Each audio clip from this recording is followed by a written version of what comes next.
নমস্কার বন্ধুরা, আমি দীপঙ্কর মণ্ডল, আপনাদের প্রিয় চ্যানেল নবান্ন নিমন্ত্রণে আপনাদের সবাইকে স্বাগত। 2021 সালে নন্দীগ্রামে রাজ্যের মুখ্যমন্ত্রী মমতা বন্দ্যোপাধ্যায়, তিনি বিরোধী দলনেতা এখন যিনি আছেন শুভেন্দু অধিকারী, তার কাছে পরাজিত হয়েছিলেন। একটা সংখ্যা প্রত্যেকটা বাড়িতে বাড়িতে ছড়িয়ে পড়েছে, আপনারাও জানেন 1956। 1956 ভোটে মমতা বন্দ্যোপাধ্যায় হারার পরে সেই যে তিনি নন্দীগ্রাম ছাড়লেন, একবারও তিনি আজ পর্যন্ত গত 4.5 বছরে নন্দীগ্রামে পা রাখতে পারেননি। তিনি লজ্জায় যাননি, অস্বস্তিতে যাননি, রাগে যাননি, অভিমানে যাননি। তিনিই জানেন কেন তিনি যাননি। তারপর থেকে যেটা আমরা দেখেছি যে একের পর এক রাজনৈতিক কর্মসূচিতে শুভেন্দুবাবুকে বাধা দেওয়া হয়েছে। প্রায় 100 কর্মসূচিতে কলকাতা হাইকোর্টের অনুমতি নিয়ে তাকে যেতে হয়েছে। অর্থাৎ তিনি মামলা করেছেন, মুখ পুড়েছে মমতা ব্যানার্জির, জিতেছেন শুভেন্দু অধিকারী। আজকে আমরা সেসব কথা বলবো না, আবার একটা নতুন জয় নিয়ে কথা বলবো। যে থাম্বনেল আপনারা দেখছেন, মমতা ব্যানার্জি তিনি মুকুট পরিয়ে দিচ্ছেন, যেটা বাহুবলীতে দেখেছিলেন, যেটা বেশ কিছু সিনেমায় দেখা যায়, তারই একটা প্রতীকী ছবি আমরা থাম্বনেলে রেখেছি। যে আবার জয়ী হলেন মমতা ব্যানার্জি, হেরে গেলেন, এবং আবার জয়ী হলেন শুভেন্দু অধিকারী। সেটা কিভাবে? পুজো আসছে, আপনারা জানেন যে দুর্গোৎসবের সময় মমতা ব্যানার্জি তিনি 2018 সাল থেকে ডোল দিতে শুরু করেছেন, এবং এই 2025-এ এসে তিনি প্রত্যেকটা পুজো কমিটিকে 1,10,000 টাকা করে তিনি অনুদান দিচ্ছেন। প্রায় 500 কোটি টাকার কাছাকাছি খরচা, পাবলিক মানি নিয়ে, আমার আপনার ট্যাক্সের টাকা নিয়ে। সেই টাকা মমতা ব্যানার্জির ছবি সহ ব্যানার প্রত্যেকটা পুজো মণ্ডপে টাঙানো থাকবে, অন্তত সেই শর্তে তাদেরকে দেওয়া হবে। পুলিশের মাধ্যমে টাকাগুলো যাবে প্রত্যেকটা পুজো মণ্ডপে। প্রায় 45,000-এর কাছাকাছি পুজো এবারে এই সরকারি সাহায্য পেতে চলেছে। সে পাক, আরও পাক, তাতে আমাদের কোনো আপত্তি নেই।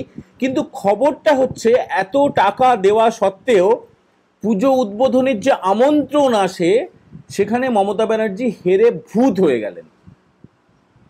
চেতলা, একডালিয়া বা তার দক্ষিণ কলকাতা, উত্তর কলকাতা সহ বেশ কিছু পুজো মণ্ডপ তিনি পিতৃপক্ষেও উদ্বোধন করে থাকেন। এর আগে আমরা দেখেছি কে?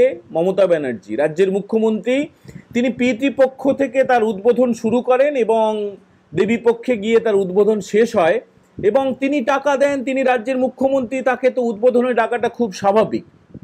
যেটা জানা যাচ্ছে যে বিধানসভায় বিরোধী দলনেতার যে সচিবালয় রয়েছে, যে অফিস রয়েছে, সেই সূত্রে আমরা জানতে পাচ্ছি কয়েক হাজার আবেদন ইতিমধ্যে চলে এসছে। অনেকে মেল করেছেন, অনেকে সরাসরি কার্ড পাঠিয়েছেন। কয়েক হাজার, ভাবতে পাচ্ছেন? যেখানে রাজ্যের মুখ্যমন্ত্রী মমতা বন্দ্যোপাধ্যায়কে চেয়ে নবান্নে চিঠি এসছে, মেল এসছে কয়েকশো মাত্র, কয়েকশো আর কয়েক হাজার। তফাৎটা খালি বুঝে নিন, কোথায় হেরে যাচ্ছেন মমতা ব্যানার্জি। মানুষ আর তাকে চাইছেন না, টাকা নিচ্ছে। মমতা ব্যানার্জি বলছেন তিনি টাকা দিচ্ছেন, যদিও এই টাকা তার না, তার কোনো নিজস্ব না, তার কোনো, অনেকে যে বিরোধীরা বলে থাকেন তার পিতার পয়সা নয়।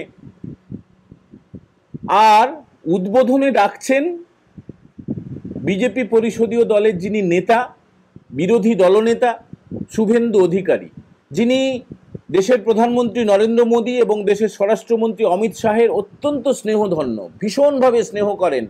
এর আগে ইঙ্গিত দিয়ে গিয়েছেন অমিত শাহ যে এ রাজ্যে 2026-এ যে ভোট হতে চলেছে, মমতা বন্দ্যোপাধ্যায়ের সঙ্গে সরাসরি যে রাজনৈতিক যুদ্ধ হতে চলেছে, সেখানে বিজেপির মুখ হতে চলেছে এই শুভেন্দু অধিকারী।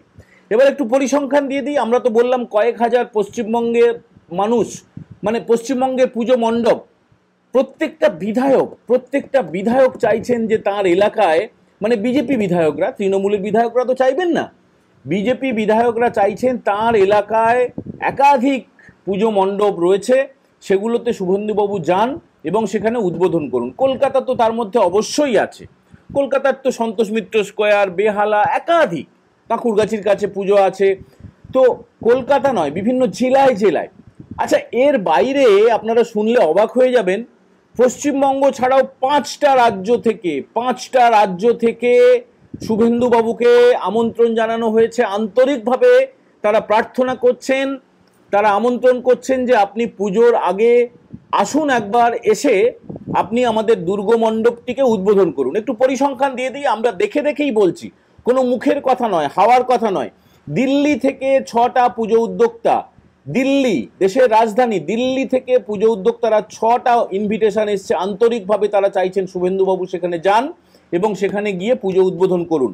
মহারাষ্ট্র থেকে, মহারাষ্ট্র মুম্বাই সহ গোটা মহারাষ্ট্র, পুনে থেকে এসছে, মুম্বাই থেকে এসছে, মহারাষ্ট্র থেকে 8টি পুজো মণ্ডপ, 8টি পুজো উদ্যোক্তা তারা চাইছেন রাজ্যের বিরোধী দলনেতা, পশ্চিমবঙ্গের বিজেপির অন্যতম শীর্ষ নেতা শুভেন্দু অধিকারী তিনি গিয়ে তাদের পুজো উদ্বোধন করুন। 8টা পুজো মহারাষ্ট্রের, মারাঠা থেকে এসছে, ঝাড়খণ্ড থেকে এসছে 5টা আবেদনপত্র, ঝাড়খণ্ডের 5টি পুজো কমিটি চাইছেন শুভেন্দুবাবু গিয়ে তাদের পুজো উদ্বোধন করুন। ত্রিপুরা থেকে 11টা এসছে, ছত্তিশগড় থেকে 9টা এসছে। তাহলে দিল্লি, মহারাষ্ট্র, ঝাড়খণ্ড, ত্রিপুরা এবং ছত্তিশগড়, 5টা রাজ্য থেকে সেখানে মমতা ব্যানার্জির পরিসংখ্যান আমরা একটু জানার চেষ্টা করেছিলাম। বিশ্বাস করুন, আমরা আপ্রাণ চেষ্টা করেছি জানার যে অন্য কোনো রাজ্য থেকে মমতা ব্যানার্জিকে পুজো উদ্বোধনে কেউ ডাকছে কিনা। কেউ ডাকেনি, কেউ ডাকেনি, একজনও ডাকেনি, একটা পুজো উদ্যোক্তাও ডাকেনি। পশ্চিমবঙ্গের বাইরে থেকে কোনো আমন্ত্রণপত্র পাননি রাজ্যের মুখ্যমন্ত্রী মমতা বন্দ্যোপাধ্যায়। বুঝতে পাচ্ছেন? পরিষ্কার ভালো করে বুঝতে পাচ্ছেন জনপ্রিয়তার নিরিখে কোথায় চলে যাচ্ছেন শুভেন্দুবাবু?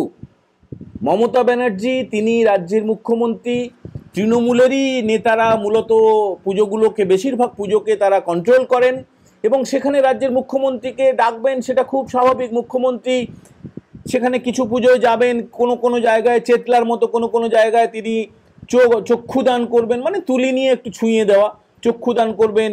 তিনি লেখেন না, অন্য কেউ লেখে জানি না, তিনি বলেন যে তার গান, তিনি থিম সং লিখছেন, তিনি একসময় ছবি আঁকতেন, ছবি এখন আঁকছেন না, তিনি এখন পুজোর গান লিখছেন, তিনি নাকি কবিতাও লিখছেন। তো সেগুলো বাজবে পুজো মণ্ডপে মণ্ডপে বাজবে বেশ কিছু জায়গায়। এই উত্তর কলকাতার একটি পুজো রয়েছে, বেশ বড় পুজো, সেখানে মমতা ব্যানার্জির লেখা গান নাকি বাজবে। তাহলে মাননীয়া মমতা বন্দ্যোপাধ্যায় আপনাকে অন্য রাজ্য থেকে ডাকছে না কেন?